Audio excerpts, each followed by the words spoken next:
Welcome back to the parillaworks channel. My name is John. I received an order for a 48-inch round table. The client wanted it to be made of walnut and have a matte finish. We decided on a thickness of 1.25 inches with minimal edge profiles just slightly broken with sandpaper. I spent a decent amount of time mapping out how to use the lumber most effectively for building a round table. I also wanted to use the best parts of the boards and minimize the use of knots. The lumber I started with was sold as 6/4 but was already planed down to 1 3/8 or so. On the one hand, this was good because I could see the grain of each board and use it effectively, but on the other hand, it was not so good because I had to be careful not to joint and plane too much material off before getting the whole piece made.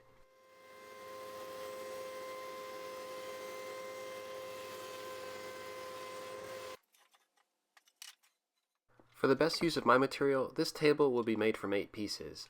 The first step was to mill the boards flat and glue up 4 sub-panels. Each of these sub-panels will be less than 16 inches wide so that I could remill them once they were dry. These were the widest boards I had run over the new 16-inch joiner, and it was pretty cool to see how well it went. Taking a table like this in stages allows me to be more precise with the flatness of the finished piece.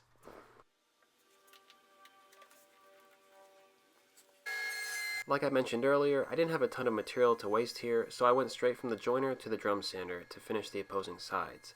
The drum sander lets me take very light passes to sneak up on a flat and parallel face. After the 4 sub-panels were remilled, I could glue them up into 2 bigger sub-panels.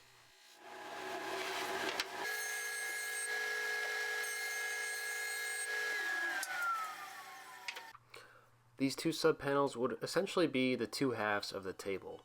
The pieces were pretty flat, so I didn't use any alignment aids like dowels, and that's about as far as I got the first day.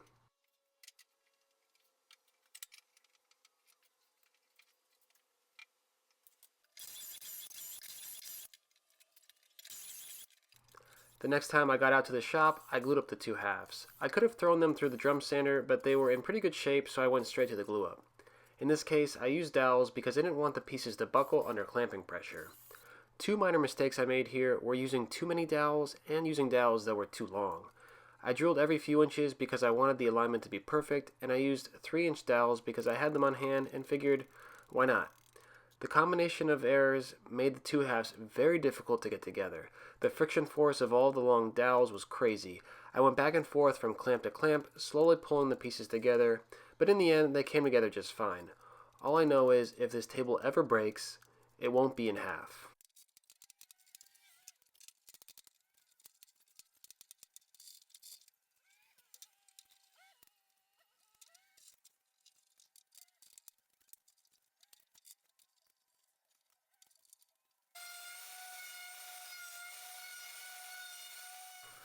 After some sanding, it was time to cut out the circle. Instead of using a nail or screw as my rotating point, I drilled a hole for a 1/2-inch walnut dowel. My router jig could slip over this dowel, and when I'm done, the dowel can be trimmed flush.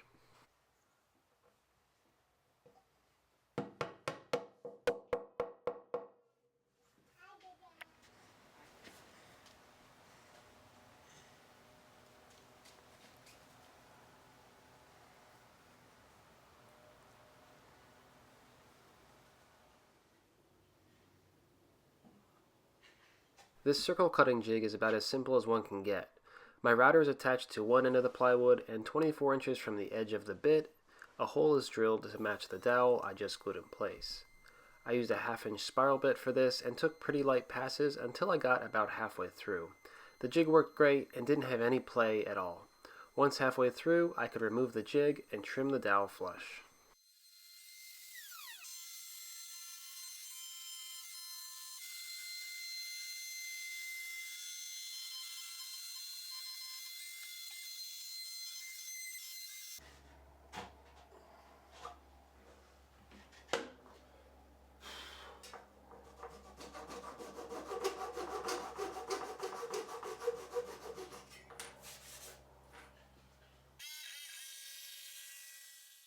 I used a jigsaw to cut through the remaining material and a flush trim bit to clean everything up.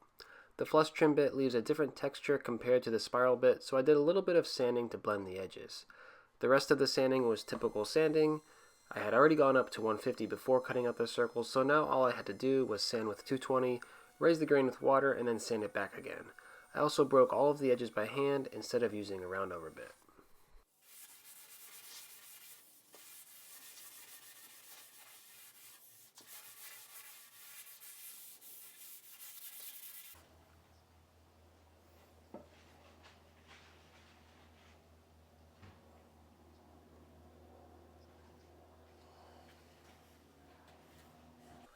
like I mentioned in the beginning, we wanted a durable matte finish. A good product to use in that case is a water-based polyurethane. One thing about these polyurethanes is they don't really pop the grain or enhance it much. That can be a good thing for light woods if you don't want much color added, but walnut deserves much better. So I used 2 coats of shellac before adding the polyurethane. The shellac gives the grain a great look, while the polyurethane provides great protection. I initially used a blue shop towel for the shellac, but later switched to an old cotton shirt, which proved to be more effective. The key here was quick, thin coats. I sanded away any imperfections between coats before moving to the next. Once the shellac was done on one side, I added the water-based polyurethane much the same way I did in my last video about the mantle. I used a 6-inch foam roller, applying relatively thin coats, making sure not to work the finish too much because it dries pretty fast. I did the same for the other sides and edges. I used 320 grit sandpaper to sand between coats and was able to apply 3 coats per day, which is a great advantage to using water-based products. In all, I gave the bottom 2 coats of shellac and 3 coats of poly, while the top and edges got 2 coats of shellac and 5 coats of poly.